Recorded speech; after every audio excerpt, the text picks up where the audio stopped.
Yes, this week we did celebrate, remember our veterans, both who have secured our freedom and also defended. You know, it's amazing to see how the hand of God works and moves in the minds of people. During the Revolutionary War, at the Battle of Brandywine, a British sharpshooter had this man on a horse in a skirt. Because his back was turned, he wouldn't shoot him. But if he had, the revolution would have been over. Because that was General George Washington. And God just works in mysterious ways to bring about various things. And we're just thankful for our freedoms, and we're thankful we have men and women who still pay the price and give the time to help defend our country and our freedoms. Turn your Bibles to Exodus chapter 3.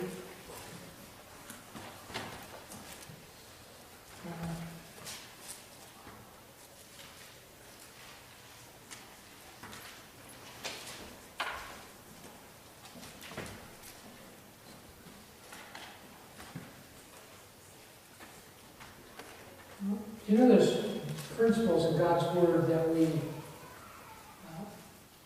know and sometimes forget.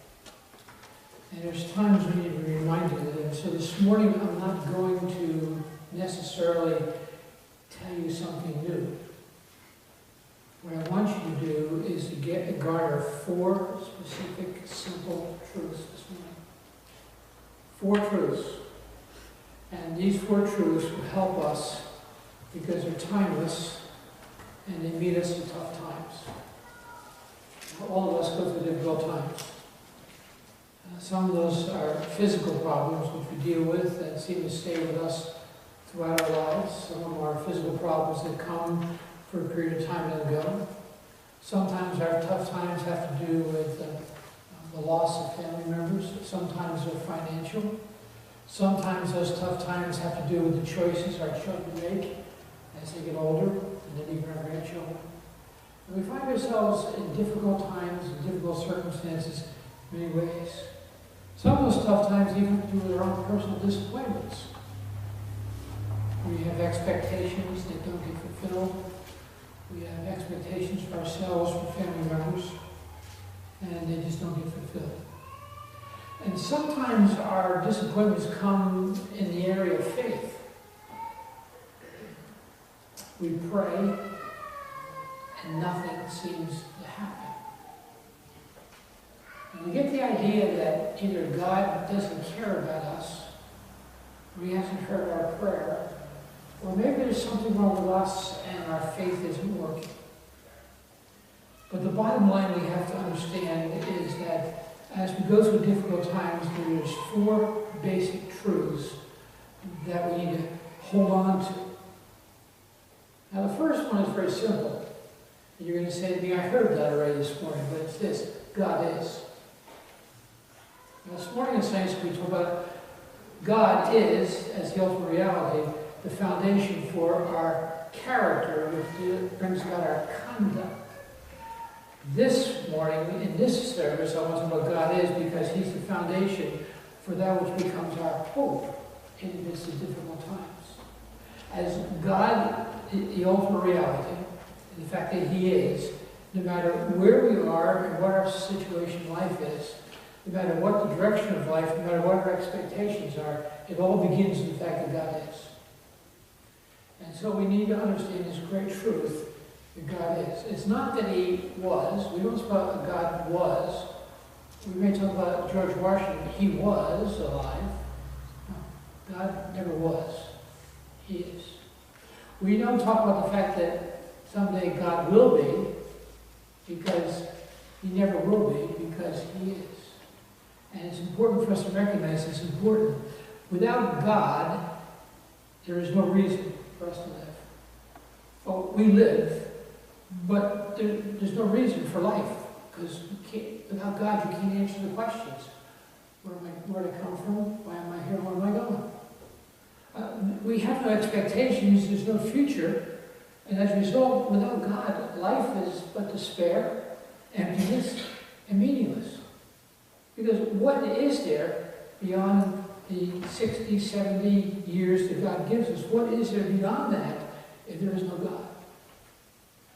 And so we have to, in tough times, we have to grab hold of this fact that God is.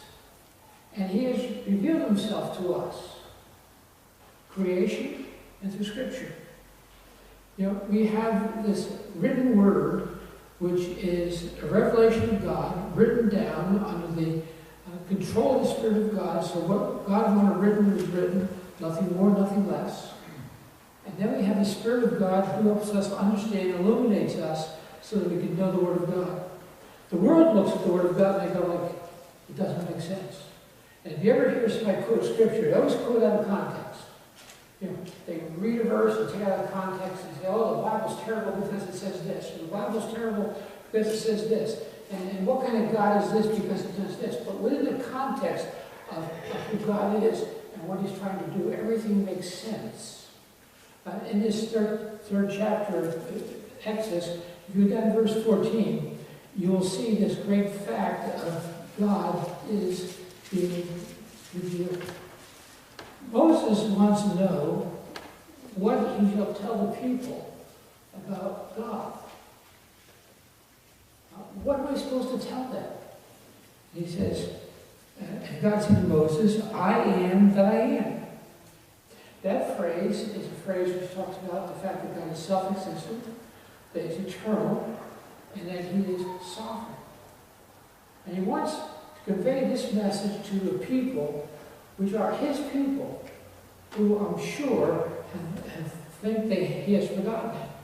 Thou shalt say unto the children of Israel, I am hath sent me unto you. And God said moreover unto Moses, Thou shalt say unto the children of Israel, the Lord God of your fathers.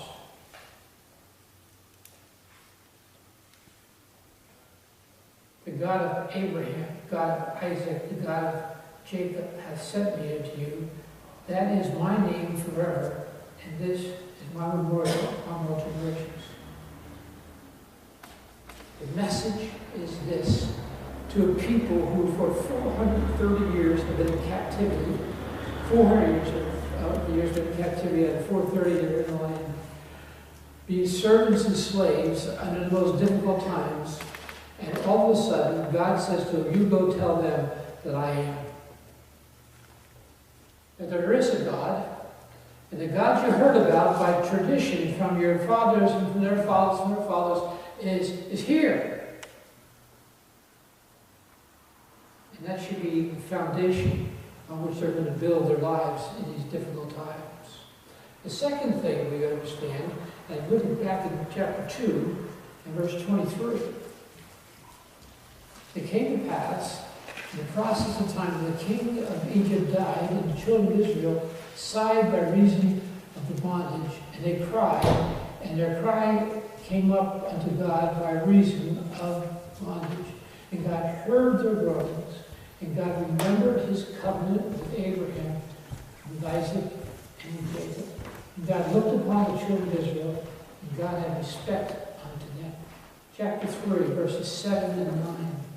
And the Lord said, I have surely seen the affliction of my people which are in Egypt, and I have heard their cry by reason of their taskmasters, for I know their sorrow. Verse 9. Now therefore, behold, the cry of the children of Israel is come up unto me, and I have seen the oppression wherein the Egyptians have oppressed them.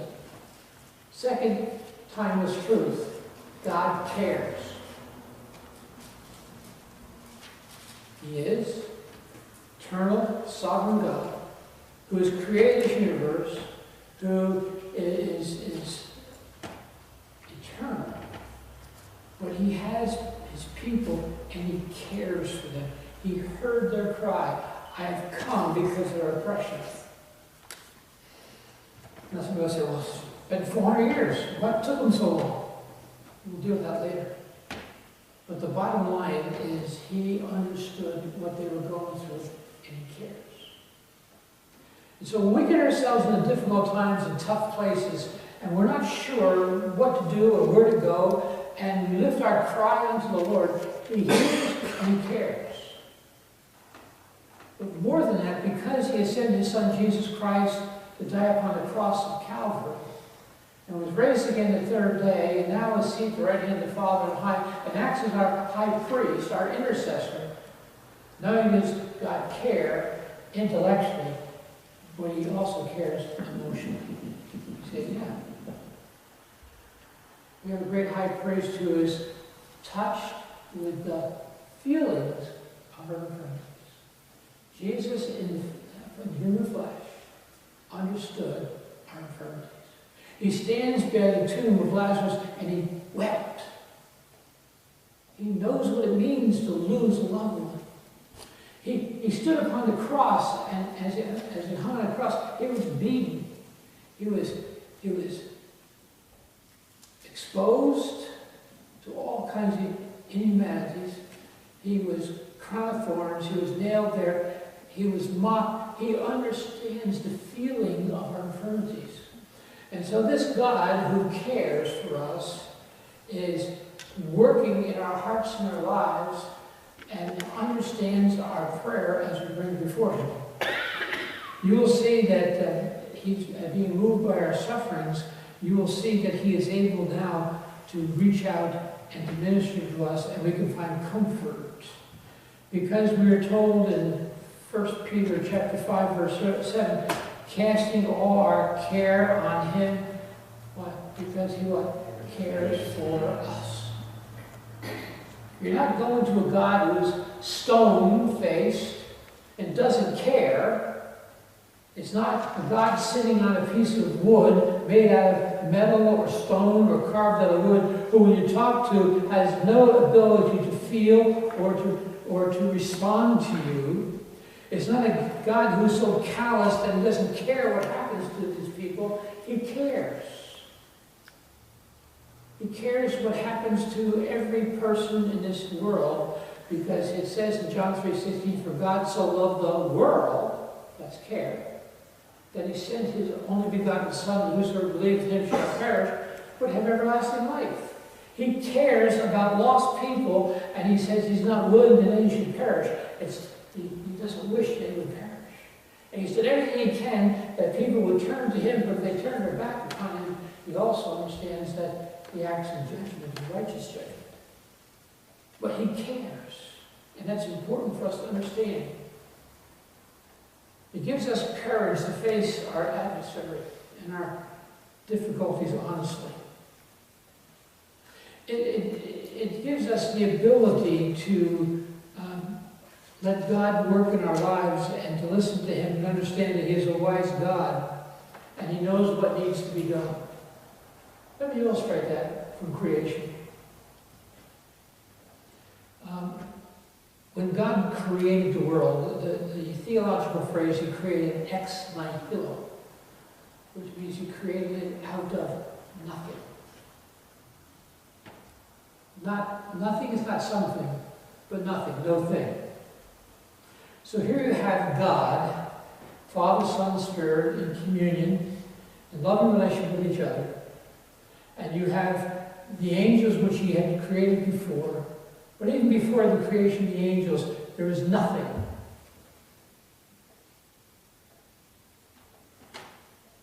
Spoke. And there was the world. On the sixth day, He bent down in the ground and took the dust of the ground and formed it into man and breathed into the breath of life. He did it once. No trial and error. He didn't go like, let me remake that. Nah, that's strange with only one arm. Let's give him two. Did you go back to, his head's too big? No, once. Take that complicated eye which you used to see me with once. Take that system of circulation in your heart once. Once the nervous system, the ability for the brain to tell the hand to move. Once. No trial and error. That is pure wisdom. And when you cry unto God, prayers. You're crying to a God who has the wisdom to know what to do, and he loves you enough to do what is right, and has the ability to do what he knows he should do. This is a God who cares. And this is a God who says to you, listen, I know it's tough where you are, but I want you to know this. Everything, he doesn't say will be all right, everything is all right now. And we go, oh, wait a minute. What do you mean everything's all right? The world's falling apart. Because we have to understand that what we're going through is part of God's plan and purpose to make you a better believer, to enable you to minister to someone else, but he has a purpose for it. And my relationship with God produces inner peace and joy. Not circumstances, but my relationship. And so, because our God is wise, we can say, yes, Lord, everything is all right. And then he says to you, I'm going to give you the strength to do and to get through this situation so you'll bring glory to me and so that your life will turn out better. Romans 8:28, all things work together for good. We love God and call according to his purpose. What glory is it if our God was so mean that he did bad things to us? What are people going to say about it? Takes me a little dictator. What do people say about Hitler, Stalin? What paid you what a great man he was? No. There's no glory in what he did. The glory that God gets in us through us is that what he does is beneficial, helpful, purposeful. Maybe not in the moment, but in the time frame that God is working. And he cares so much that he allows us to go through those things because he wants us to be better people. Hebrews 12 says, because God loves us, he chastens us. Well, and then he tells us, listen, I'll give you the strength you need to go through these difficulties and bring glory to me.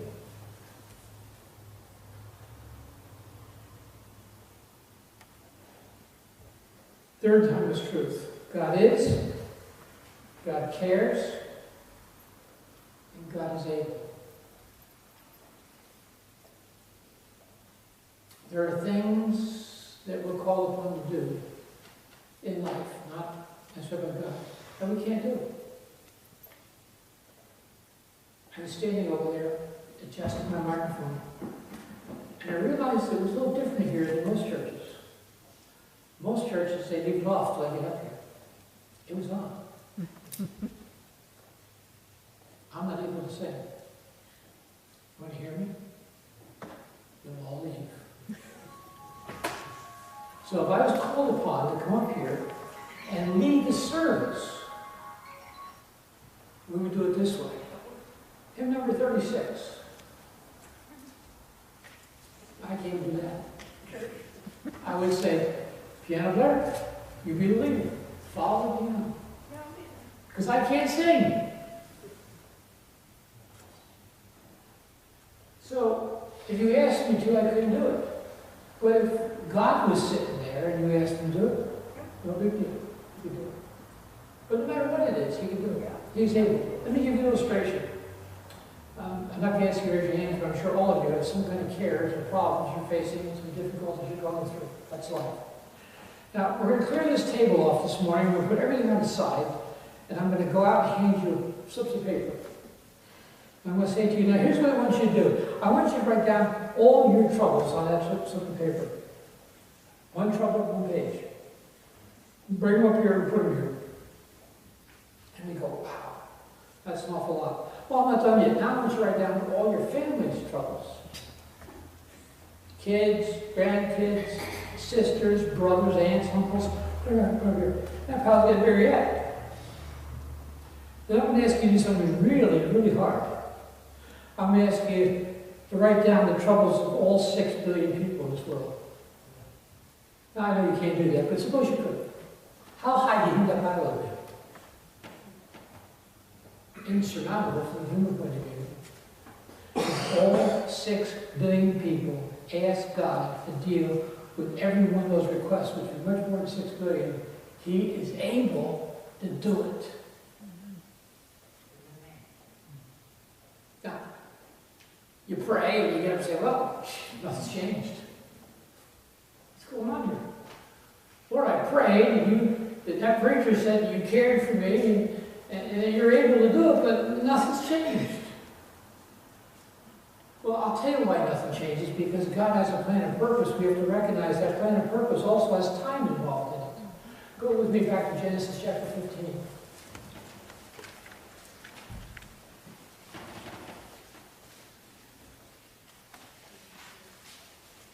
Genesis 15, God is making a covenant with Abraham.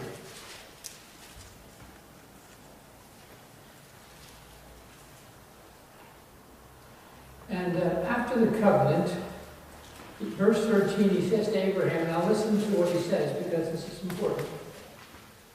He said, and he said to Abram, know surely that thy seed shall be a stranger in a land that is not theirs. Now, he hasn't had a seed yet. Isaac hasn't been born yet. But he's saying there's going to come a time when those people who are out of your seed, who have made promises to, the promises in Genesis 12, 1, 2, and 3, there's going to be a time, they're going to be strangers in a land that's not theirs. Well, we know when that took place. Joseph was in Egypt, famine in the land, and 70 descendants of Abraham come down into Egypt, and they get Goshen, where it's beautiful, and they could live there beautifully, and they have grass and all they want. So there they are. There'll be a stranger in a land that is not theirs, and shall serve them. Okay, what happened? Well, you know what? I tell you, there was some content there, I'm sure. That was like, man, when are we going to go back to Canaan? I mean, this is beautiful. So God says, I'm going to make it so you're willing to go back. And so they get a little service, and you know how it is. The service is a little at a time, and more and more and more and more and more. Finding it so hard, they start crying to God, Lord, help us. He said, not only that, they shall afflict them for 400 years. What are you doing, God? What are you doing? Well, yeah, my seed, the promised seed, which you promised me, you're going to send them into another land, which is not theirs, and they're going to be served and be afflicted for 400 years. What are you doing? And also, that nation, they should serve a judge, and after they should come out with great substance.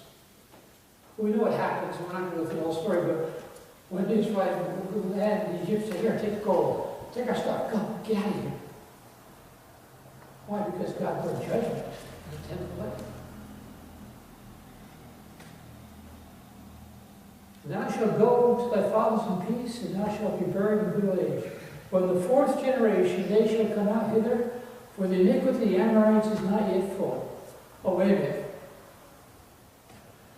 Israel's circumstances were also based upon the situation with the Amorites.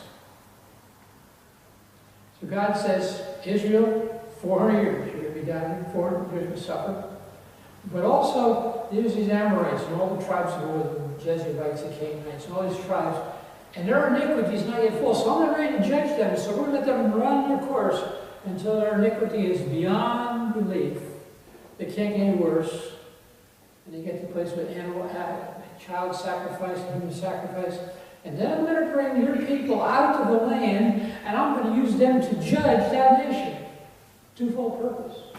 But you notice something else, because in chapter 17, God says to Abraham, Isaac says that they're going to go, God says to Isaac, that I'm going to build me a nation down there. Now, 70 people come down to Egypt, starving, no food. They're here, and they go out as what? 1 million plus people. Now they're a nation. They're a nation. And so here's tough times for the Israelites But the tough times for the Israelites, God has a plan and purpose, and he connects it in chapter 12, verse 40.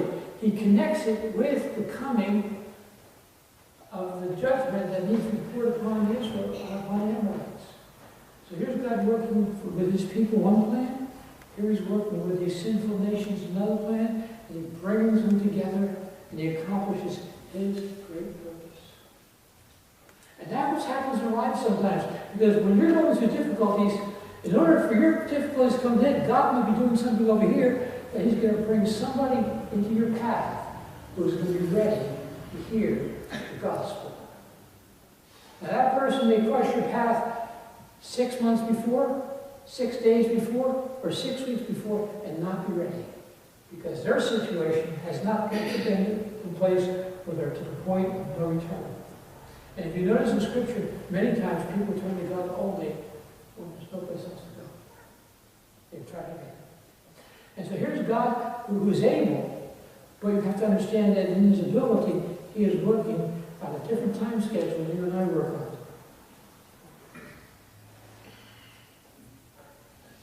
His power is mighty. Let me just read a couple of verses to you. His power is mighty. Deuteronomy 9:29 says, "Yet they are thy people and thy inheritance, which thou broughtest out by thy mighty power and by the outstretched arm." Can anybody not understand the mighty power of God through 10 plagues? Crossing the Red Sea. I mean, you talk about being in a tough situation. Now, they were standing at the edge of the Red Sea because that's where God led them. Not because that's the choice that Moses took, but God led them by the pillar and the cloud. And there they are, can't go that way. And they go, well, let's go to the left. Oops, there's mountains, can't go that way. Let's go to the right. Oops, there's mountains. Oh, let's turn around and go back. Oops, there's the Egyptians.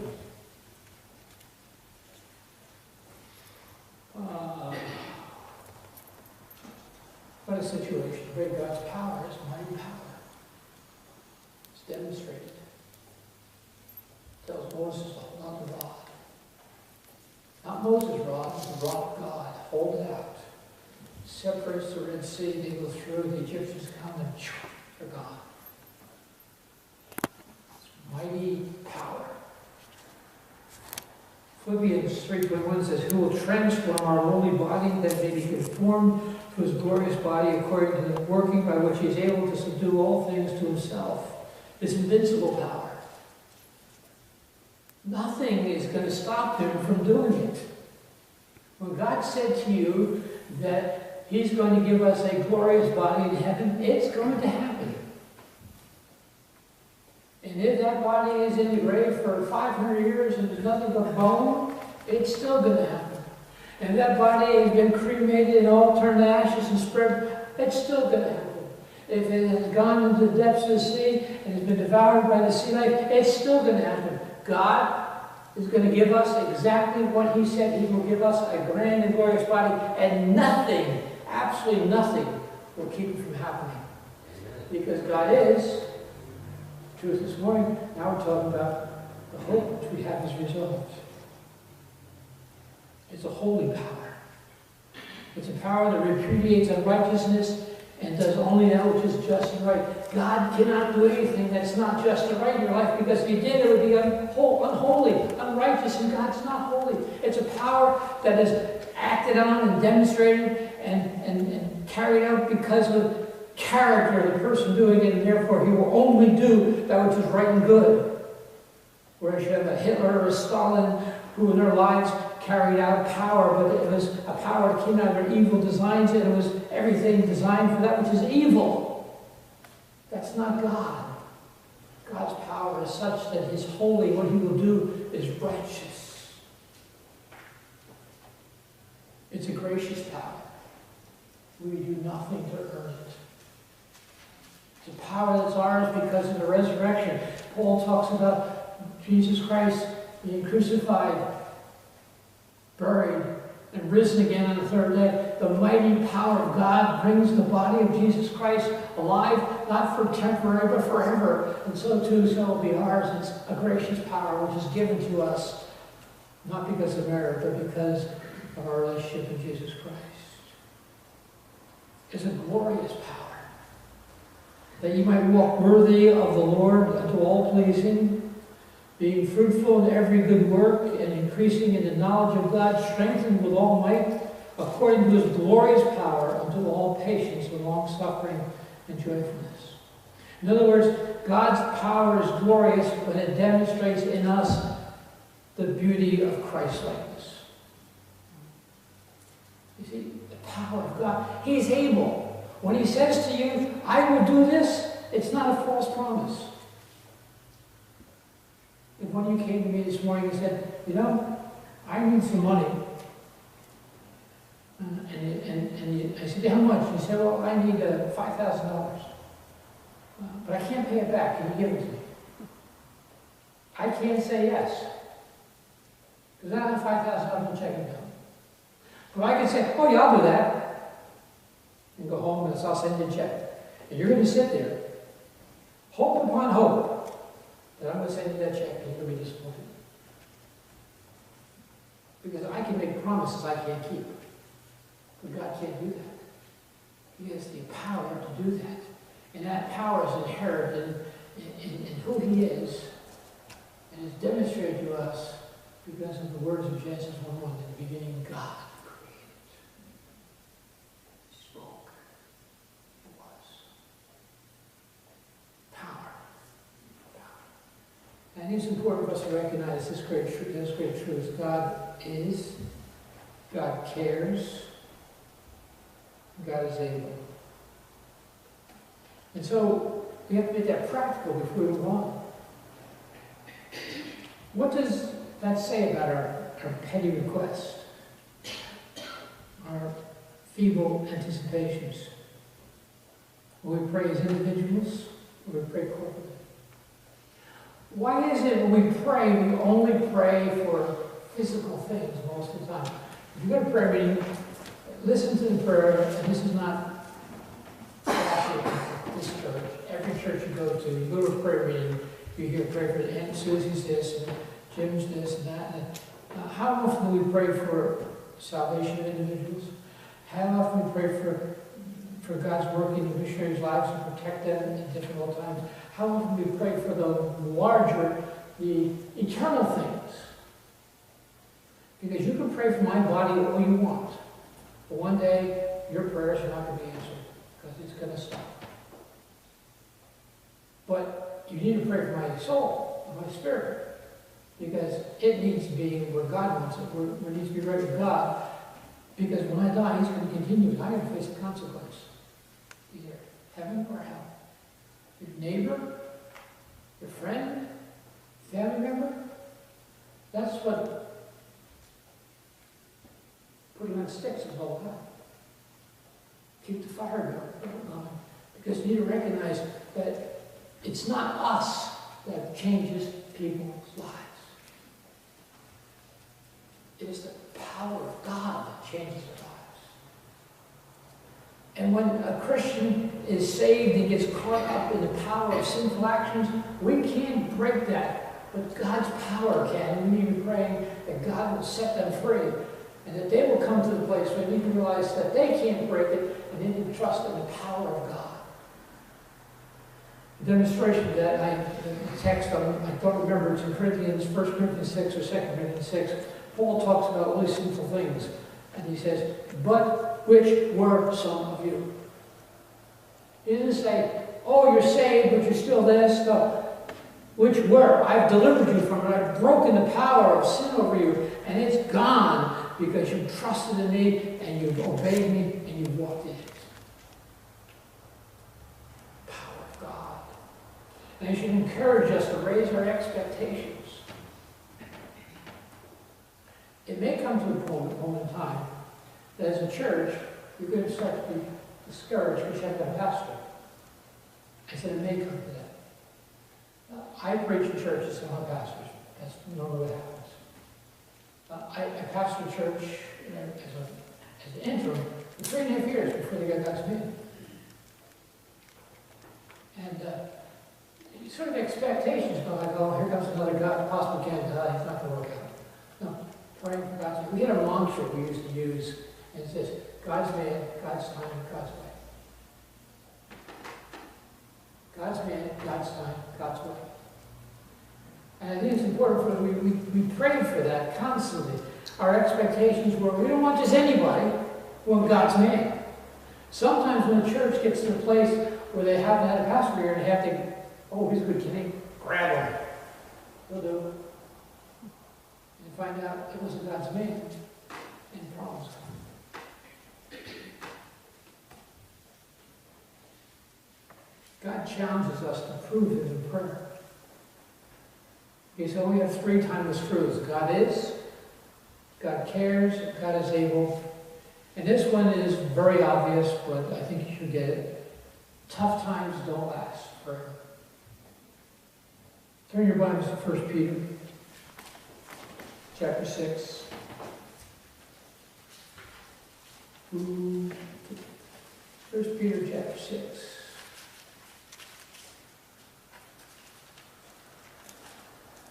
I'm actually chapter 1, verse 6. What am I doing? There's no 6 chapters in 1 Peter. It's the one I wrote.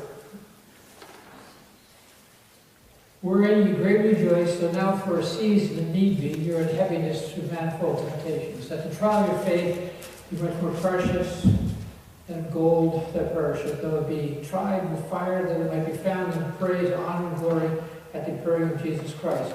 Note the phrase, difficult times, with manifold temptations, but note the phrase, how long are they? They're for a season. How long is a season? Yeah, you don't know, neither do I. When it says a season means it's a time when it comes to an end.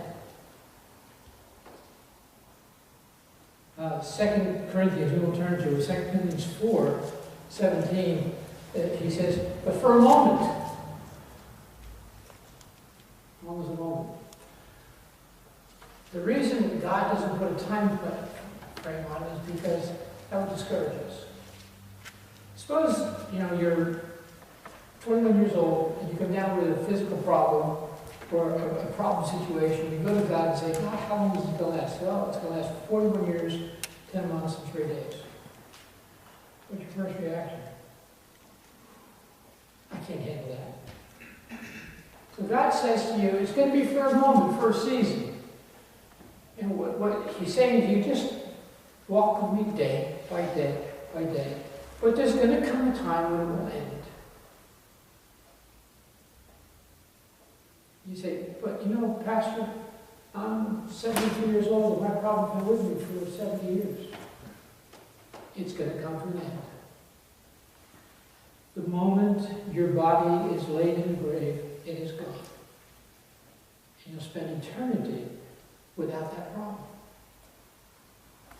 The worst time of our problems, our tough times, can be a lifetime. But eternity is so much longer. To be free and rid of them because we're believers. And if you weren't a believer, guess what? After 70 years, your tough times are just beginning because for eternity, you'll spend in hellfire damnation. But for the believer, it's for a season, for a moment. The tough times don't last. And so that gives me hope. Gives me the ability to know that I can go through this difficulty because I am where God wants me to be, and God's doing what He wants to do in my life because it will bring glory to Him, and it'll give me a chance to more effectively minister to someone else or whatever it might be. But when it's in, my God walked with me and brought me through it. Ask Daniel's 3 friends. They were thrown into a fiery furnace. And guess what? Only one thing burned. The ropes that tied their hands and feet. Nothing else. They walked out. Now God's not going to do that to us today. That was a spectacular event and a spectacular time when God needed to show people who held His people in captivity, His power, and establish His authority and sovereignty. But the fact is, God is able to deliver them, and Nothing on them hurt, but the shackles were gone. They were thrown in and walked out. So there's your 4 truths, given to you once more. Because you're not to be discouraged. You're not to be in despair. You're not to be depressed. You're not to have a sense of hopelessness. Because God is, God cares, God is able, and tough times don't last. Let's pray. Thank you, Father, for your word. We pray that these simple thoughts, nothing new, the thoughts which are in your word that are foundational for our lives as believers, will encourage your people in their difficult times, that they may bring glory to you in the way they respond, and that you may do good in their lives, because you are a good God. As we pray in Jesus' name.